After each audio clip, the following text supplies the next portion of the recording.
Assalamualaikum warahmatullahi wabarakatuh. Baiklah, kita masuk ke pertemuan 12 mengenai distribusi probabilitas ya. Jadi probabilitas ini memang diperlukan sebagai salah satu alat untuk mengukur ketidakpastian. Dalam bidang manajemen misalnya, seorang manajer mungkin bertanya, apakah yang akan berubah jika 10% tenaga kerja yang datang terlambat?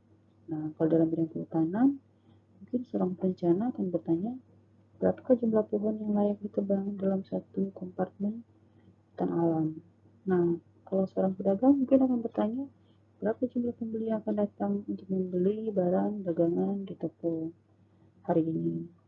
Nah, seorang calon presiden selama masa kampanye juga akan bertanya, mungkin berapa ya satu kesempatan dia akan terpilih?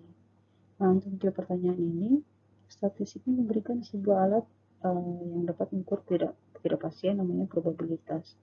Jadi probabilitas ini bisa diartikan suatu kans atau change atau kesempatan gitu ya. Atau kemungkinan juga bisa likelihood atau dari sesuatu yang akan terjadi.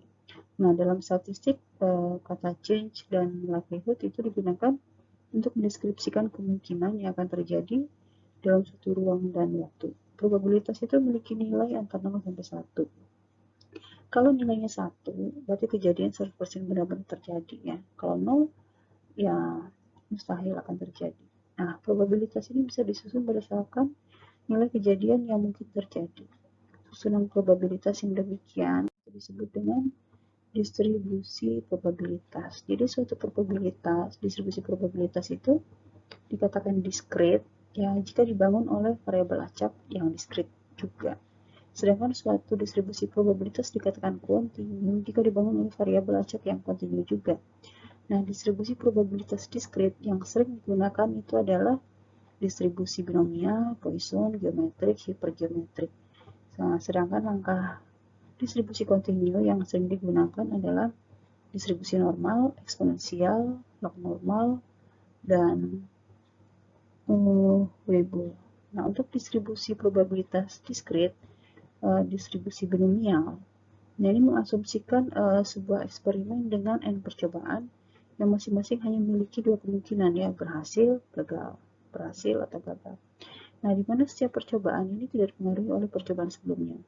Nah, jika P adalah probabilitas terjadinya kejadian yang sukses, sementara Q adalah probabilitas terjadinya kejadian yang gagal, maka distribusi binomial ini dirumuskannya seperti ini.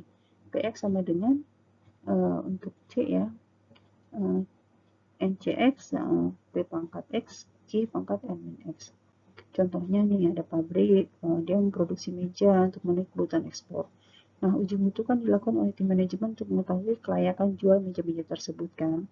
Nah, peluang sebuah meja lolos dalam satu uji mutu ini ternyata 95,35%. Nah, kira-kira hitunglah gitu ya, probabilitas hanya 5 buah meja yang akan lolos uji dari 10 sampel uji yang akan dipilih secara acak.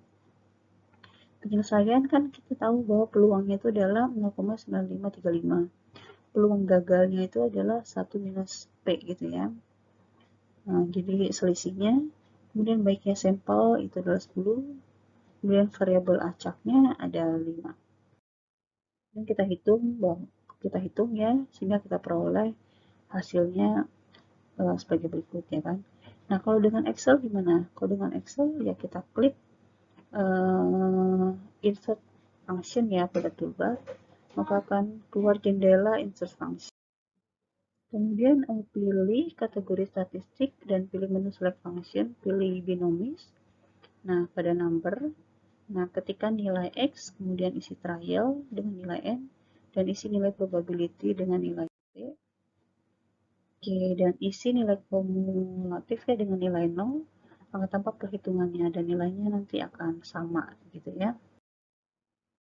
Oke, kita lanjut saja. Ini kan dengan menggunakan SPSS, bisa dicoba. Nah, bagaimana dengan distribusi Poisson? Berbeda dengan distribusi binomial, distribusi Poisson ini lebih fokus pada probabilitas dari jumlah event yang akan terjadi pada selang interval tertentu. Nah, nilai rata-rata dari setiap event yang akan terjadi telah diketahui terlebih dahulu ya. Formulanya adalah Px sama dengan mu pangkat X, E pangkat minus mu per X faktorial ya. Nah, jadi contoh nih, jika rata-rata produk meja yang tidak lolos uji sebesar 3,84. Nah, berapakah probabilitas tidak lolos uji untuk 5 buah meja yang diambil secara acak pada hari pengujian? Nah, kita kan tahu mu-nya adalah 3,84, X-nya 5. Nah, kita masukkan persamaannya. Kita perolehlah berdasarkan hasil perhitungan peluang 5 buah produk meja tidak lolos uji adalah sekian ya. Kalau menggunakan Excel gimana? Menggunakan Excel ya sudah insert function ya. Kemudian pilih select A function, pilih Poisson, kemudian ketik parameter dan variabelnya. Nah, berdasarkan hasilnya nanti diperolehlah data yang hasilnya sama ya. Kalau SPSS